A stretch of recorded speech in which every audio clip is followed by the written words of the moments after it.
Hi friends, இன்றைக்கி ரசப்பொடி எப்படி பண்ணுறதுன்னு பார்க்கலாம். சீரகம் 2.5 டம்ளர் எடுத்துகிட்டு சூடு படுற அளவுக்கு வறுத்தா போதுங்க. அடுத்து துவரம்பருப்பு 1 டம்ளர் எடுத்துக்கோங்க.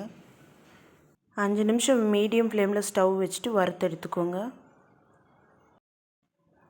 அடுத்து மிளகு 1.5 டம்ளர் எடுத்துக்கோங்க.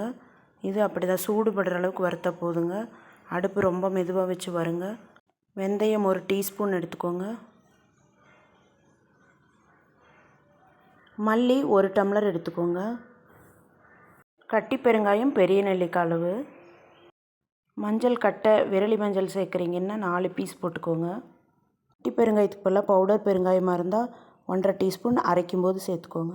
விரலி மஞ்சளுக்கு பதிலாக மஞ்சள் தூள் சேர்க்குறீங்க அப்படின்னா 1.5 ஸ்பூன் சேர்த்துக்கோங்க. மஞ்சள் தூள் கலர் கொடுக்குறக்கு தான். கருவேப்பில் எவ்வளோ வேணால் சேர்த்துக்கலாங்க. ரசம் நல்ல மணமாக இருக்கும். 1/2 கிலோ பொடிக்கு நான் 20 வரமிளகாய் சேர்த்துருக்குறேன். நீங்கள் உங்கள் காரத்துக்கு ஏற்ப சேர்த்துக்கோங்க. வீடியோ பிடிச்சிருந்தால் லைக் பண்ணுங்கள். எல்லாத்தையும் ஆற வச்சு கரகரன்னு மிக்சியில் அரைச்சிக்கோங்க. ரசப்பொடி ரெடி ஆயிடுச்சு. 4 டம்ளர் தண்ணி ஊற்றி ரசம் வைக்கிறீங்க அப்படின்னா 1 டீஸ்பூன் ஃபுல்லாக இந்த பொடி போட்டுட்டு 3 பல் பூண்டு தட்டி போட்டுட்டிங்கன்னா ரசம் ரெடி. தேங்க்யூ.